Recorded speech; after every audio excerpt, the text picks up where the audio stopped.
With the name of Allah, the most gracious and the most merciful. My name is Saim Shahzad and I am here to teach you Biology Class 9th. हम लोगों ने जैसे इस chapter में सबसे पहले introduction, divisions और branches पढ़ी थी। इसी तरह आज हमने चैप्टर पार्ट 2 पढ़ना है। इसके अंदर हम लोगों ने द लेवल्स ऑफ ऑर्गेनाइजेशन का टॉपिक पढ़ना है। The levels of organisation mean organisation से मुराद मुनज़्ज़म करना। हम लोगों ने ये देखना है कि जितने भी कायनात में जानवर और पौधे मौजूद हैं वो किस तरह ऑर्गेनाइज किए गए। साइंसदानों ने उनको डिवाइड किया, उनकी कैटेगरी बनाई, उनको क्लासिफाई किया और उनकी ऑर्गेनाइजेशन देखी, उनको किस तरह मुनज़्ज़म किया गया, वो किस तरह वजूद में आए। हमने द लेवल ऑफ ऑर्गेनाइजेशन आज पढ़ना है। उनको स्टेप बाय स्टेप कौन सी वो चीज़ें हैं जिससे मिलके एक जानवर को ऑर्गेनाइज किया जाता है। उसमें हमारे पास सबसे पहले जो चीज़ है वो है जी सब एटॉमिक एंड एटॉमिक लेवल। जैसा कि आपकी बुक में दिया गया है, सब एटॉमिक का मतलब, सब एटॉमिक मीन्स, सब एटॉमिक से मुराद ये है कि हमें पता है कि matter is compose of atoms. Firstly, जैसा कि आप जानते हैं, matter is compose of atom और एक एटम जो है वो सब एटॉमिक पार्टिकल से मिलकर बनता है। एटम के अंदर कौन सी ऐसी चीज़ है जो एक एटम की साख्त को बनाती है? वो क्या चीज़ है जी? सब एटॉमिक पार्टिकल्स होते हैं। एटम के अंदर कौन से सब एटॉमिक पार्टिकल्स होते हैं? जैसा कि आप लोगों को पता है कि इलेक्ट्रॉन, प्रोटॉन और न्यूट्रॉन, ये तीन चीज़ें हैं जो एक एटम का स्ट्रक्चर बनाती हैं। इसमें बेसिक बात ये है कि प्रोटॉन और न्यूट्रॉन, ये दो चीज़ें न्यूक्लियस के अंदर पाई जाती हैं और इलेक्ट्रॉन आउटर शेल्स में पाया जाता है। आउटर जो इलेक्ट्रॉन है वो न्यूक्लियस के बाहर वाले शेल्स के अंदर पाया जाता है। सबसे पहले किसी भी चीज़ बनने का एक प्रोसीजर है इस कायनात के अंदर, वो कहाँ से शुरू होता है जी? सब एटॉमिक लेवल से। सब एटॉमिक के बाद आपका आता है जी एटॉमिक लेवल, कि जब सब एटॉमिक पार्टिकल्स मिलके एक एटम को तश्कील देते हैं। उसके बाद हमने ये इसमें देखा है कि जी बायो एलिमेंट किया गया है। हम ये बात केमिस्ट्री में पढ़ते हैं कि जब एटम्स मिलते हैं वो मिलके एलिमेंट बनाते हैं। तो साइंसदानों ने ये दरियाफ्त किया कि टोटल कायनात के अंदर 92 एलिमेंट्स पाए गए हैं। एटम्स, सबसे पहले सब एटॉमिक पार्टिकल्स मिले तो एटम बना। जब एटम आपस में मिलते हैं तो एक एलिमेंट बनता है। हमने ये देखा कि टोटल, साइंसदानों ने हमें बताया कि टोटल इस कायनात में 92 एलिमेंट्स पाए जाते हैं और उन 92 में से 16 जो है वो बायो एलिमेंट्स हैं। 16 आर द बायो एलिमेंट्स। और इसमें इसकी दो कैटेगरीज है जी।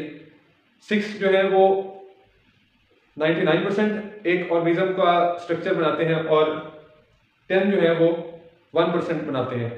उन 6 में oxygen, carbon, hydrogen, nitrogen, phosphorus जैसे एलिमेंट्स हैं और जो बाकी 10 हैं उसमें मुख्तलिफ एलिमेंट्स हैं जैसा कि जिंक, आयोडीन, पोटाशियम, स्ट्रोंशियम, ये माइक्रो एलिमेंट्स के अंदर आते हैं।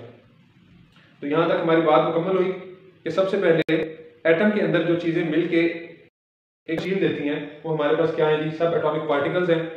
और जैसा कि जिन पार्टिकल्स का हमें पता है, जो हमें साइंसदानों ने बताए, वो कौन कौन से हैं? प्रोटॉन, न्यूट्रॉन और इलेक्ट्रॉन। और मैंने आपको बताया कि प्रोटॉन और न्यूट्रॉन जो है वो न्यूक्लियस के अंदर पाए जाते हैं सेल के, और electron out of the nucleus पाया जाता है। और सेल एक जो एटम है, सॉरी, एक जो एटम है उसका जो रिएक्शंस हैं, उसका रिएक्शंस का काम जो है वो इलेक्ट्रॉन करता है। इलेक्ट्रॉन दूसरे एटम के साथ रिएक्ट करता है। उसके बाद हमने ये बात की कि बायो एलिमेंट्स क्या हैं।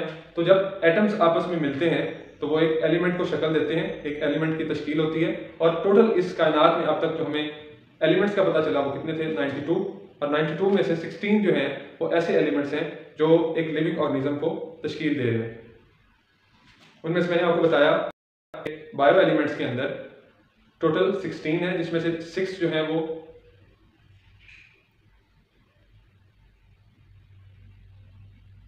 सिक्स जो है वो 99% कंपोजिशन कर रहे हैं बायो एलिमेंट्स की, और 10 जो है वो माइक्रो एलिमेंट्स हैं वो थोड़ी मिकदार में पाए जाते हैं जानदारों के अंदर, लिविंग ऑर्गेनिजम्स के अंदर। यहाँ तक हमारा ये टॉपिक मुकम्मल हुआ। उसके बाद हम बात करते हैं जी मॉलिक्यूलर लेवल की। मॉलिक्यूलर लेवल क्या है? हमने ये देखा कि एटम्स मिलके, सब एटॉमिक पार्टिकल्स मिलके एटम बना रहे हैं और एटम्स मिलके एलिमेंट्स बना रहे हैं। अब मॉलिक्यूल क्या चीज़ है? एक जब एलिमेंट्स आपस में मिलते हैं, ये जो एक एलिमेंट है जैसा कि कार्बन, हाइड्रोजन, नाइट्रोजन, वो एक एलिमेंट है। जब दो एलिमेंट आपस में मिलते हैं तो वो क्या बनाते हैं? वो एक मॉलिक्यूल बनाते हैं। आपकी बुक में एक फिक्रा दिया गया है जिसमें कहा गया है कि एलिमेंट्स जो है वो आइसोलेटेड फॉर्म में नहीं रहते, वो या आयनिक बॉन्डिंग करते हैं या कोवलेंट बॉन्ड करते हैं। बॉन्डिंग की सूरत में वो पाए जाते हैं। तो एलिमेंट्स जब बॉन्ड बनाते हैं, आयनिक या कोवलेंट बॉन्ड बनाते हैं, तो वो किसको शक्ल देते हैं? मॉलिक्यूल को।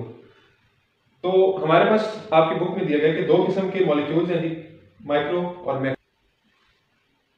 आपके मॉलिक्यूल्स की दो टाइप्स हैं, माइक्रो और मैक्रो। माइक्रो से मुराद ऐसे जो लोअर मॉलिक्यूलर वेट है और मैक्रो से मुराद जो हायर मॉलिक्यूलर वेट है। माइक्रो की एग्जांपल हमारे पास है जी ग्लूकोज और वाटर, और मैक्रो मॉलिक्यूल्स में आपकी एग्जांपल दी गई है जी प्रोटीन की। हम आगे जाके इसको पढ़ेंगे कि माइक्रो और मैक्रो में क्या डिफरेंस है, ये आपके नेक्स्ट चैप्टर में पढ़ा जाएगा। इसके बाद आती है जी हमारी organelles and cell level.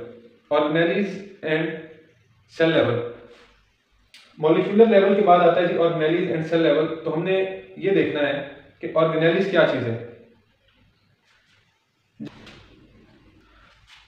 Biomolecules, small biomolecules जब मिलते हैं तो मिलके ऑर्गेनेलीज बना लेते हैं। ऑर्गेनेलीज क्या है जी? ये सब सेलुलर स्ट्रक्चर है जो सेल के अंदर पाया जाता है। जब ये ऑर्गेनेलीज मिलती हैं तो मिलके एक सेल को तश्कील देती हैं जी। एक सेल कब बनता है? लिविंग ऑर्गेनिज्म के अंदर, जब ऑर्गेनेलीज आपस में कंबाइन करती हैं। बायोमॉलिक्यूल्स मिलके ऑर्गेनेली को बनाते हैं, और जब मुख्तलिफ ऑर्गेनेलीज मिलती हैं तो एक लिविंग सेल क्रिएट होता है। ऑर्गेनेलीज के मिलने से एक लिविंग सेल क्रिएट होता है। ऑर्गेनेलीज की हमारी बुक में दो मिसालें दी गई हैं, जिसमें एक माइटोकॉन्ड्रिया है और एक राइबोसोम। ऑर्गेनेली की दो एग्जांपल्स दी गई हैं हमारी बुक में, माइटोकॉन्ड्रिया और राइबोसोम। माइटोकॉन्ड्रिया का फंक्शन होता है जी रेस्पिरेशन करना, और राइबोसोम प्रोटीन सिंथेसिस में काम करती है। सेल लेवल से मुराद यही हुआ कि जब ऑर्गेनेलीज मिलती हैं तो वो एक सेल को तश्कील देती हैं लिविंग ऑर्गेनिज्म के। इसके बाद आता है जी हमारा टिश्यू लेवल। टिश्यूज कब बनते हैं? जब मुख्तलिफ सेल्स कंबाइन करते हैं तो हमारे पास एक टिश्यू बनता है। किसी भी लिविंग ऑर्गेनिज्म के अंदर जिसमें प्लांट्स हैं और एनिमल्स पाए जाते हैं, माइक्रो ऑर्गेनिजम्स भी पाए जाते हैं। टिश्यू हमारे पास किस वक्त बनता है? जब same type of cells combined to form a tissue. एक ही किस्म के मुख्तलिफ सेल्स जब कंबाइन करते हैं और एक ही तरह का फंक्शन एक लिविंग बॉडी में अदा करते हैं तो वो क्या बनाते हैं जी? एक टिश्यू। टिश्यू की हमारे पास एग्जांपल है जी, एक एपिथेलियल टिश्यू होता है जो कि स्किन लेयर बनाता है प्लांट्स में भी, और एनिमल्स के अंदर ये स्टमक में पाया जाता है एपिथेलियल टिश्यू, जो कि गैस्ट्रिक जूस के खारिज करने में काम करता है और प्रोटीन सिंथेसिस में इन्वॉल्व होता है।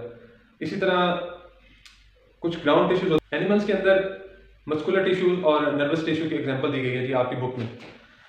मस्कुलर टिश्यूज आपको पता है कि वो मूवमेंट में काम करते हैं, और नर्वस टिश्यू ब्लड की सर्कुलेशन में काम करते हैं। इसके बाद हमारा आता है जी ऑर्गन एंड ऑर्गन सिस्टम। किसी भी जानदार की ऑर्गेनाइजेशन हम पढ़ रहे हैं कि वो ऑर्गेनाइज कैसे होता है। तो ये सबसे पहला लेवल था, ये दूसरा, ये तीसरा, ये चौथा, और उसके बाद ये पांचवा। अब हमने पढ़ना है जी ऑर्गन एंड ऑर्गन सिस्टम। जब हम ये देखते हैं कि टिश्यूज, जब एक टिश्यू बन गया, मुख्तलिफ एक ही किस्म के सेल्स जब मिलते हैं तो वो टिश्यू बनाते हैं, और जब एक ही किस्म के टिश्यूज आपस में मिलते हैं तो वो एक स्ट्रक्चर को बनाते हैं जिसको हम ऑर्गन कहते हैं किसी भी जानदार के अंदर। ऑर्गन की एग्जांपल मैं आपको देता हूँ। जिस तरह हमारा स्टमक एक ऑर्गन है, तो वो सेम टाइप ऑफ टिश्यूज जब आपस में ऑर्गेनाइज करते हैं, आपस में कंबाइन करते हैं, तो वो एक ऑर्गन की तश्कील देते हैं, एक ऑर्गन को तश्कील देते हैं। इसमें मैंने आपको बताया कि एक हमारे पास जैसे स्टमक है तो वो एक ऑर्गन है, हमारा ब्रेन एक ऑर्गन है, हमारा हार्ट एक ऑर्गन है। जब हमारे पास ऑर्गन बनता है उसके बाद हमारे पास ऑर्गन सिस्टम बनता है। एक ही इंडिविजुअल के अंदर जब मुख्तलिफ ऑर्गन्स मिल के काम करते हैं तो वो ऑर्गन सिस्टम को बनाते हैं। जब एक ही इंडिविजुअल के अंदर मुख्तलिफ ऑर्गन्स मिलते हैं और एक ही वक्त में इकट्ठे काम करते हैं तो वो एक ऑर्गन सिस्टम को तश्कील देते हैं। ऑर्गन सिस्टम की मैं आपको अगर एग्जांपल दूँ, ऑर्गन्स मिलते हैं तो वो ऑर्गन सिस्टम की तश्कील देते हैं। इसमें हमारे पास एक एग्जांपल है कि जैसे डाइजेशन का प्रोसेस है तो वो एक ऑर्गन सिस्टम की एग्जांपल है। इसमें मुख्तलिफ ऑर्गन्स हमारी बॉडी में काम कर रहे हैं। जैसे सबसे पहले हमारी खुराक मुंह के जरिए अंदर जा रही है जिसमें ये हमारी ओरल कैविटी है, उसके बाद हमारा एसोफेगस है, उसके बाद स्टमक आता है, स्टमक के बाद हमारी स्मॉल इंटेस्टाइन, लार्ज इंटेस्टाइन, और लार्ज इंटेस्टाइन के अंदर हमारे साथ पेनक्रियाज अटैच है। तो ये एग्जांपल आपकी बुक में कोट की गई है। वो एक पूरा सिस्टम जो है उसको हम क्या कहते हैं, ऑर्गन सिस्टम। जब एक ऑर्गन मिलके, जब मुख्तलिफ ऑर्गन मिलके काम करते हैं तो वो क्या बनाते हैं, ऑर्गन सिस्टम। इसकी मिसाल हमारे पास डाइजेशन की सूरत में दी गई है कि डाइजेशन एक ऑर्गन सिस्टम है पूरा जिसमें मुख्तलिफ ऑर्गन्स इन्वॉल्व हैं एट अ टाइम एक इंडिविजुअल के अंदर। उसके बाद आता है जी हमारे पास इंडिविजुअल लेवल। इंडिविजुअल कब बनता है, एक पूरा इंडिविजुअल कब बनता है, जब ऑर्गन सिस्टम्स मिलते हैं। जब ऑर्गन सिस्टम मिल के चलते हैं किसी भी जानदार के अंदर तो वो एक इंडिविजुअल को तश्कील देते हैं। जब मुख्तलिफ ऑर्गन्स मिलते हैं तो वो एक इंडिविजुअल को तश्कील देते हैं। इसकी एग्जांपल हमारे पास ये है कि एक इंसान जो कि किसी भी फिजिकल एक्टिविटी में मसरूफ़ है तो उसके मुख्तलिफ ऑर्गन सिस्टम जो हैं वो काम कर रहे होते हैं। जैसा कि हमारा डाइजेशन, हमारा मस्कुलर सिस्टम, हमारा ब्रेन काम कर रहा होता है, हमारा दिल काम करता है। इस तरह पूरे जो हमारी बॉडी में ऑर्गन सिस्टम होते हैं वो एट अ टाइम काम कर रहे होते हैं एक इंडिविजुअल के अंदर। ये इंडिविजुअल लेवल की एक मिसाल है कि जब मुख्तलिफ ऑर्गन सिस्टम मिलते हैं तो एक इंडिविजुअल को बनाया जाता है, एक इंडिविजुअल बनता है। इंडिविजुअल लेवल के बाद हमारे पास है जी पॉपुलेशन लेवल। पॉपुलेशन लेवल क्या है कि जब मुख्तलिफ इंडिविजुअल्स एक ही वक्त में एक जगह पे रह रहे हों लेकिन सेम स्पीशी के हों। Individuals having same species living at same place at the same time, they combine to form population. आपकी बुक में एक एग्जांपल दी गई है कि 173.5 million people living in Pakistan in 2010। तो उससे मुराद ये है कि इंसानों का जो इज्तमा है पाकिस्तान के अंदर वो इतना है, यानी वो एक पॉपुलेशन की इकाई को जाहिर कर रहा है। पॉपुलेशन की इकाई किसकी, इंसानों की, जो कि सेम स्पीशीज से ताल्लुक़ रखते हैं और एक ही जगह पे एक वक्त में पाए जाते हैं। ये उसका एक पॉपुलेशन लेवल है। पॉपुलेशन लेवल के बाद हम इसमें पढ़ते हैं जी कम्युनिटी लेवल। कम्युनिटी लेवल से मुराद कि जब मुख्तलिफ पॉपुलेशंस एक जगह पे मिलकर एक ही वक्त में सर्वाइव कर रही हों तो वो हमारे पास किस चीज़ को तश्कील देते हैं जी, कम्युनिटी को। कम्युनिटी के अंदर हमारे पास एग्जांपल है जी फॉरेस्ट की। एक एग्जांपल है कि फॉरेस्ट के अंदर at a time different species के ऑर्गेनिज्म, डिफरेंट जो है पॉपुलेशंस एक ही टाइम पे एक जगह पे सर्वाइव कर रही हैं तो वो एक कम्युनिटी को बनाती हैं। पॉपुलेशन में हम एक पॉपुलेशन और कम्युनिटी में हमने एक डिफरेंस याद रखना है कि पॉपुलेशन जो है वो सेम स्पीशी की बात हो रही है पॉपुलेशन के अंदर, और कम्युनिटी के अंदर हमने ये बात याद रखनी है कि डिफरेंट स्पीशीज की बात हो रही है जो कि एट अ टाइम एक प्लेस पे रह रही हैं, जिसकी मिसाल हमने फॉरेस्ट की दी।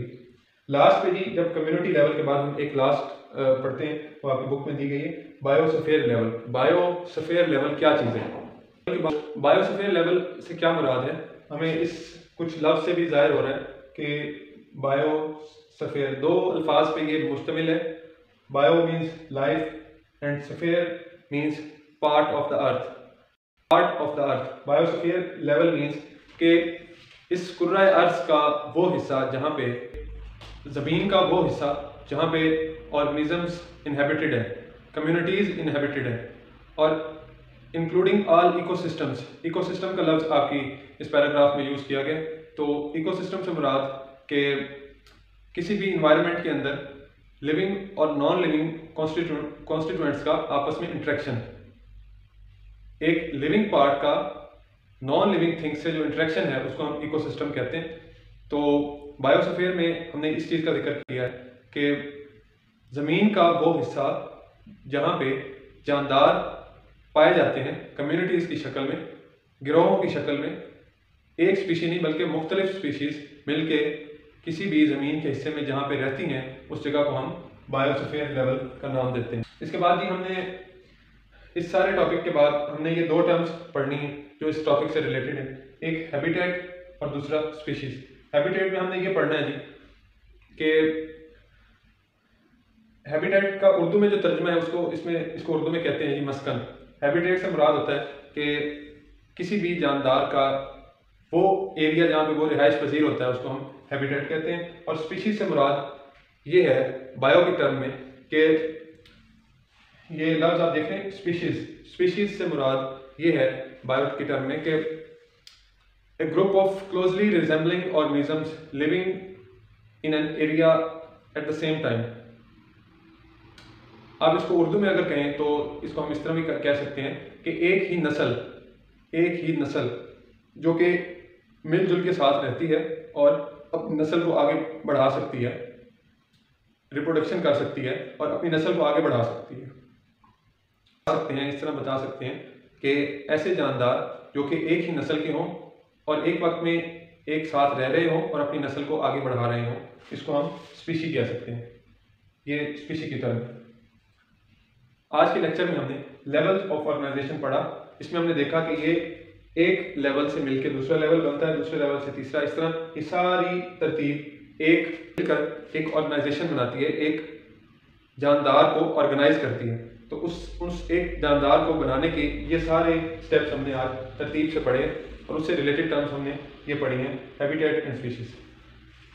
हमारे आज के टॉपिक में अगर आपको किसी चीज़ की भी समझ ना आई हो तो आप कमेंट सेक्शन में पूछ सकते हैं। साइंस शहजाद को इजाज़त दीजिए। अल्लाह हाफ़िज़।